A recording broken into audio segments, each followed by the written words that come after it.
Today we will see the penalty method of handling boundary conditions. Penalty method.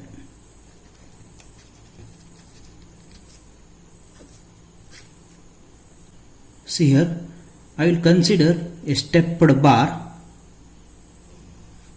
like this, which is made up of two different steps. This is step 1, this is step 2.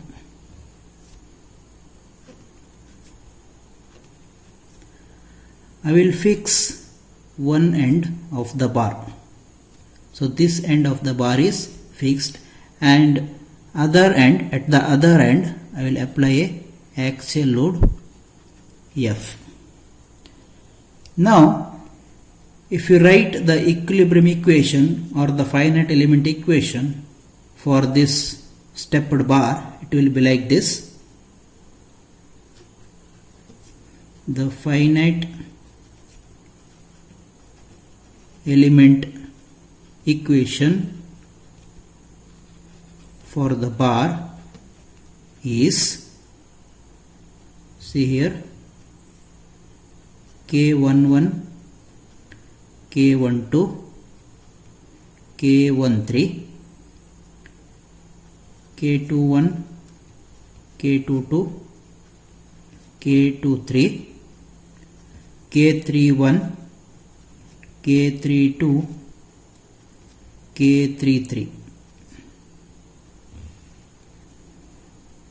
into Q1, Q2, Q3 is equal to F1, F2, F3. This is the finite element equation of this given model. See here, in penalty method of handling boundary condition, this fixed support is modeled by using a spring having very large stiffness. This is the figure what we have considered.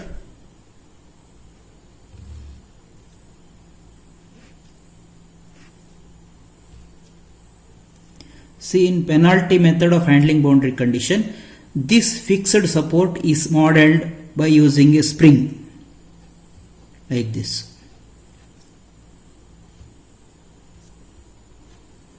This is the spring what we have considered. See, the stiffness of this spring will be very large, which is given by C is equal to maximum of Kij into 10 to the power of 4. See, in penalty method, this fixed support is modeled by using a spring having very large stiffness C, which is given by maximum Kij into 10 to the power of 4. What is maximum Kij?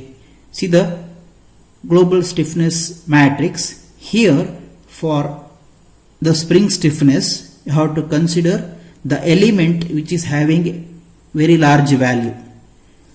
So out of these 9 elements, you have to consider the element which is having very large value. So C will be equal to maximum of Kij into 10 to the power of 4. Now let us consider the spring deflection at one end as A1, and at the other end we will consider Q1.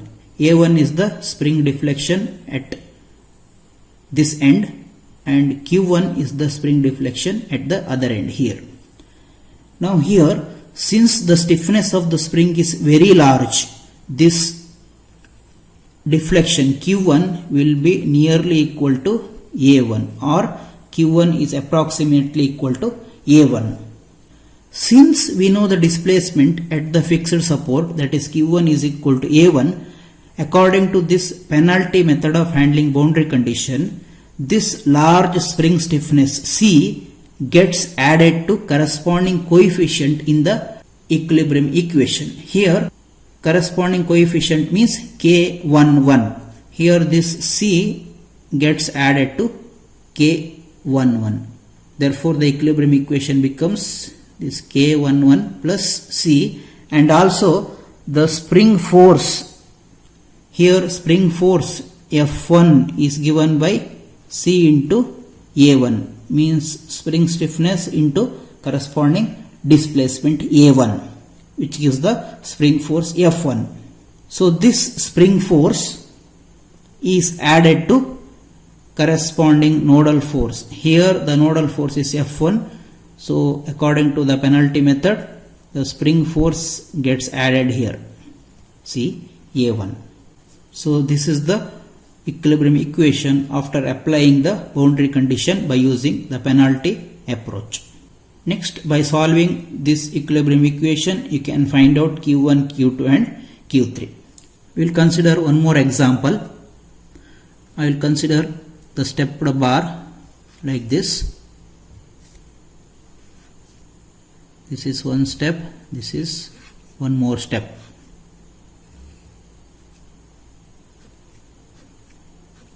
This is the stepped bar what we have considered.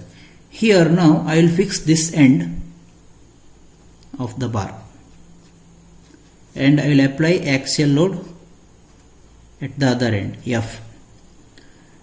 This will be node number 1, this will be node number 2 and this will be node number 3.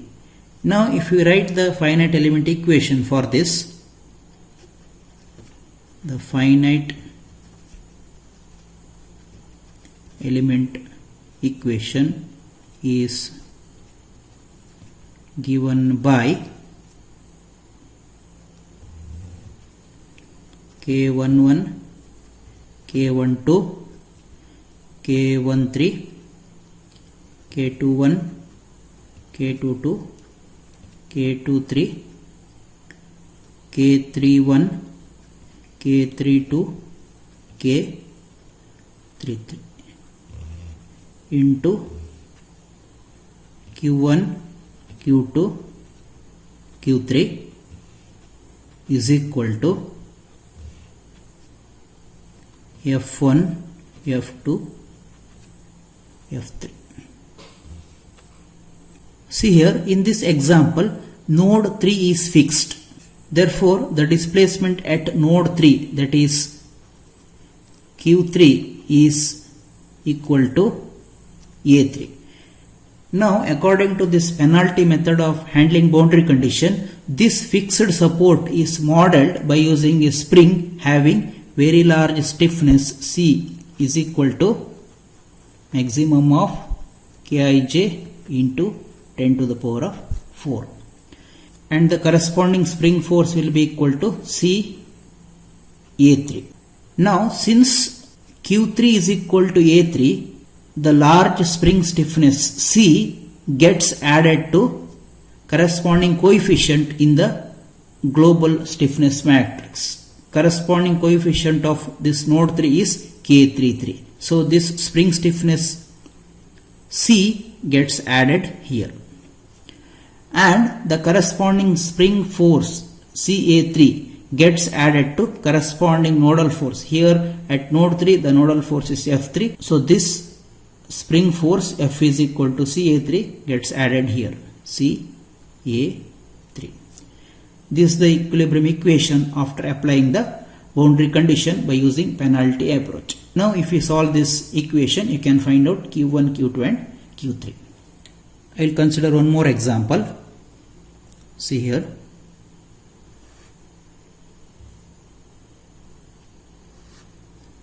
Again, this is the stepped bar which is made up of two different steps.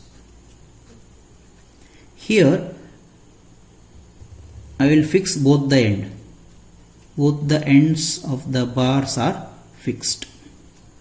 Now if you take the node number, this is node 1, node 2, node 3.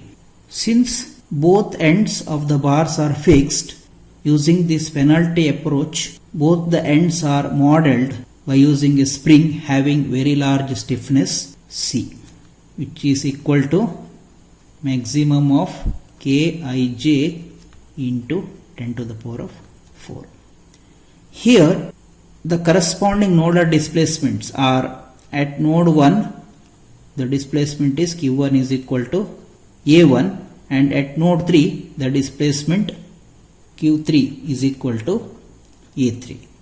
Now if you write the equilibrium equation for this, it will be k11, k12, k13, k21, k22, k23, k31, k32, k33 into q1, q2, q3 is equal to f1, f2, f3. See here, node 1 is fixed, corresponding displacement q1 is equal to a1. Similarly, node 3 is fixed, corresponding displacement q3 is equal to a3. Now according to this penalty method, both the fixed supports are modeled by using a spring having large stiffness C. Since we know the displacement q1 is equal to a1 and q3 is equal to a3, using penalty approach, the large spring stiffness C gets added to corresponding coefficients in the global stiffness matrix. Here node 1 is fixed, therefore C gets added to K11. Since node 3 is fixed, this C gets added to K33. Similarly, the corresponding spring forces CA1 gets added to F1, F1 plus CA1, and CA3 gets added here. CA3 is added to F3. This is the equilibrium equation after applying the boundary condition by using penalty approach. Now if we solve this equilibrium equation, you can find out the unknown field variable q1, q2, q3. This is the penalty approach. Thank you.